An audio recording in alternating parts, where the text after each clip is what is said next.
আসসালামু আলাইকুম। Special figure আরেকটি স্পেশাল ফিগার আলোচনা করার জন্য চলে আসলাম। আজকের ভিডিওতে আলোচনা করব general structure of blood vessels. Blood vessel বলতে আমরা আর্টারি ভেইন দুটোকেই বোঝাই। এখানে আর্টারির ছবি দেওয়া হচ্ছে, একটা হলো ভেইনের ছবি, এবং এই ছবিটাকে বলা হচ্ছে কম্পোজিট 3D ডায়াগ্রাম, কারণ এখানে 3 ডাইমেনশনাল একটা ব্যাপার আছে।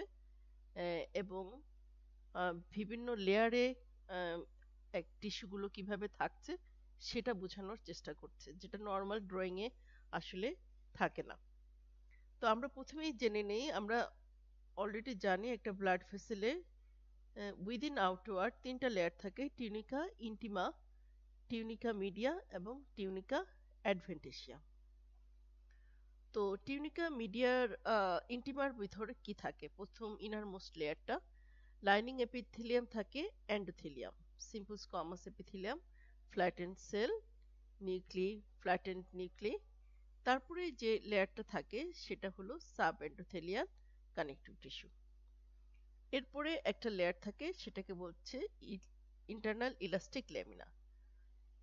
এখানে ইলাস্টিক ফাইবার দিয়ে একটা শীট অফ একটা মেমব্রেনের মতো থাকে চারিদিকে সারাউন্ড করে। তাহলে এই তিনটা স্ট্রাকচার মিলে তৈরি হচ্ছে tunica intima: endothelium, subendothelial connective tissue and internal elastic lamina. এখন আমরা যদি ভেইনে যাই, ভেইনে আমরা দেখব যে এন্ডোথেলিয়াম আছে, সাবেন্ডোথেলিয়াল কানেকটিভ টিস্যু আছে, কিন্তু নাই কোনটা?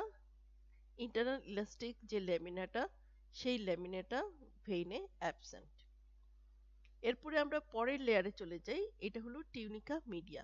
টিউনিকা মিডিয়ার মধ্যে থাকে স্মুথ মাসল সেল এবং অকেশনালি থাকছে কোলাজেন ফাইবার, ইলাস্টিক ফাইবার, যা এখানে ঠিক ভালোভাবে বোঝা যাচ্ছে না। তো আমরা এখানে বলবো যে tunica media is form by the smooth muscle.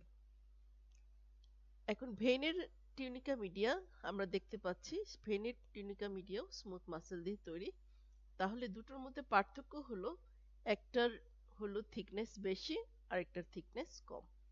Thickness বেশি কারণ স্মুথ মাসল গুলো সার্কুলারলি অনেকগুলো লেয়ারে অ্যারেঞ্জ করা থাকে, আর ভেইনের ক্ষেত্রে কম অ্যারেঞ্জমেন্ট থাকে। তারপরে আমরা দেখতে পাচ্ছি যে টিউনিকা মিডিয়া এবং টিউনিকা অ্যাডভেন্টিসিয়ার মাঝখানে আরেকটা ইলাস্টিক ফাইবারের ল্যামিনা থাকে, যেটাকে আমরা বলছি এক্সটার্নাল ইলাস্টিক ল্যামিনা।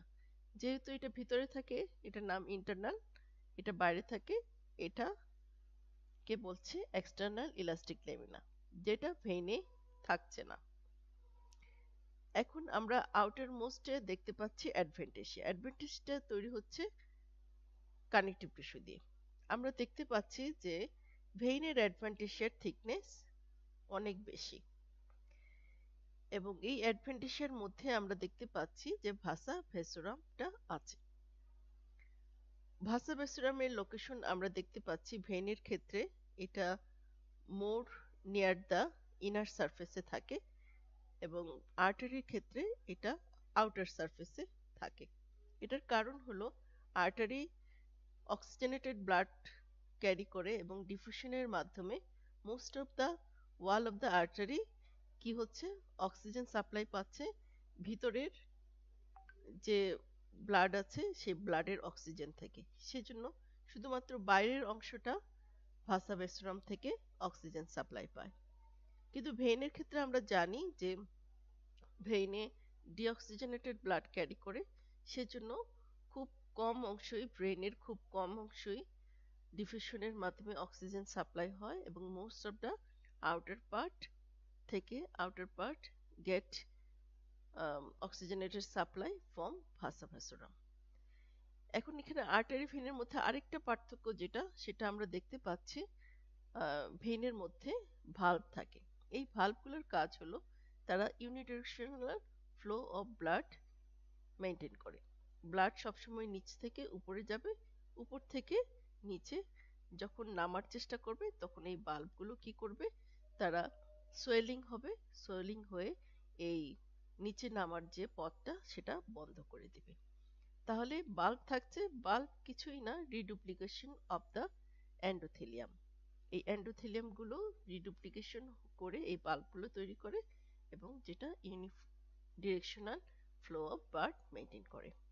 তাহলে আজকে এই পর্যন্ত। ভিডিওটা ভালো লাগলে শেয়ার করবে এবং পরবর্তীতে কি ভিডিও চাও জানালে উপকৃত হব। আমার পেজ এবং ফেসবুক চ্যানেল তোমরা ফলো করবে। Thank you for watching.